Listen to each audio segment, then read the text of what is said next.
আবার যখন এই বৃষ্টিতে খিচুড়ি, তখন আমার মনে হলো না, খিচুড়ি তো সবসময় করাই যেতে পারে, আজকে খুদ ভাত খাওয়া যাক। দেখো আমি হাঁড়িতে ভাত বসিয়ে দিয়েছি, প্রেসারে করলাম না, হাঁড়িতেই করছি। এটা পোলাও চাল রান্না করে সেই চালটা কিনেছিলাম, আজকেই প্রথম খাওয়া হচ্ছে। ভাতটা একটু নরম হয়ে গেছে, ফ্যানটা ঝরিয়ে নিলাম, যেহেতু উনি অফিস যাবেন তো উনি তার ফ্যান দেখে যাবেন না, তার জন্য। দেখো আলু ভাতেটা মাখা আছে, ভাত নামিয়ে দিয়েছি।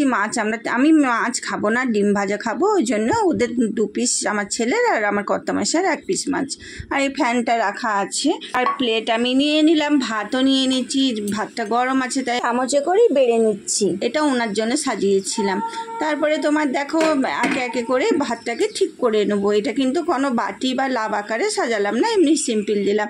আর আলুটা কিছুটা রেখে দিলাম, বাকিটা পেঁয়াজ আর একটু তোমার লঙ্কা তেল করে দিয়ে মেখে নেবো।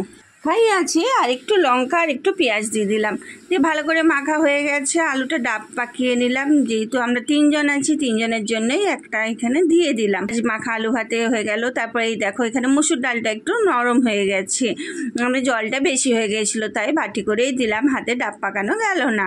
তো এটা মসুর ডাল ভাতে দিয়ে দিলাম। এটাও কিন্তু তেল লঙ্কা করে মাখানো আছে, নুন তেল লঙ্কা দিয়ে মাখানো আছে, পেঁয়াজটা দেওয়া নেই।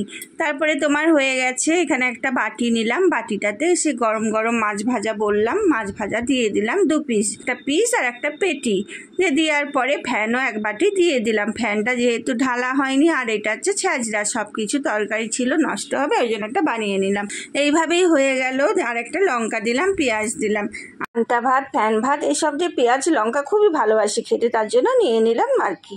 এটা কিন্তু গরুর মানে নিজেদের ঘরের তৈরি গাওয়া ঘি, তো একটু নুন দিয়ে দিলাম, আর ওই গাওয়া ঘি 1 চামচ দিয়ে দিলাম। আমি যেহেতু ঘি খাই না, ছেলেও ঘি খায় না, ভাতে দিয়ে পরোটাই খাই, তো আমি নিলাম না, এটা ওনার জন্য দিয়ে দিলাম। পেঁয়াজটা সাজানোর জন্য ওনার পাতে রেখেছি, উনি পেঁয়াজ খান না। তারপরে দেখো এরকমভাবে হয়ে গেল দুপুরের খাবার থালিটি। তো অবশ্যই বলবে এটা কেমন লাগলো। আমি আর একটা থালি সাজিয়েছি, যেটা আমার আর ছেলেরা, এখানে তো 3টে টেবিলে দেখানো হয়নি, 2টো দেখিয়েছি। ওই থালিটিও আমি তোমাদেরকে দেখিয়ে দেবো। ভাত দিয়ে দিয়েছি, মানে ভাত আর আলু, আর এখানে পেঁয়াজ আর একটা শুকনো লঙ্কা মানে তেলে ভাজা, আর একটা কাঁচা লঙ্কা। ডাল ভাতেটা পাতেই নিয়ে নিলাম, বাটি করলাম না, একটু বড় আছে থালাটা, তার জন্য। তারপরে তোমার আরেকটু ডাল ভাতে নিয়ে নিলাম, 3 জনের মতোই করেছিলাম, অল্প অল্প। আর ওই তোমার ছ্যাঁচড়ার তরকারিটা নিলাম, আর 1 বাটি ফ্যান নিয়ে নিলাম। আর ডিমটা এখানে গরম গরম হচ্ছে, ডিমের অমলেট তো হয়ে গেছে, নামিয়ে নিয়ে একটা ডিমেরই অমলেট এটা কিন্তু হাতে দিয়ে দিলাম। তো এইভাবেই আমাদের খাওয়া দাওয়া আজকে কমপ্লিট হয়ে গেল বৃষ্টির দিনে। কেমন লাগলো আজকে আমার এই রান্না বান্না দুপুরের থালিটি, অবশ্যই জানাতে ভুলবে না, কিন্তু তোমরা জানালে আমার খুব খুব ভালো লাগে, আমি আরও উৎসাহিত হই ভিডিও বানানোর জন্য। তো এখন আসছি, পরে দেখা হবে। সবটা পুরোটা দেখেছো, অনেক অনেক ধন্যবাদ, টাটা।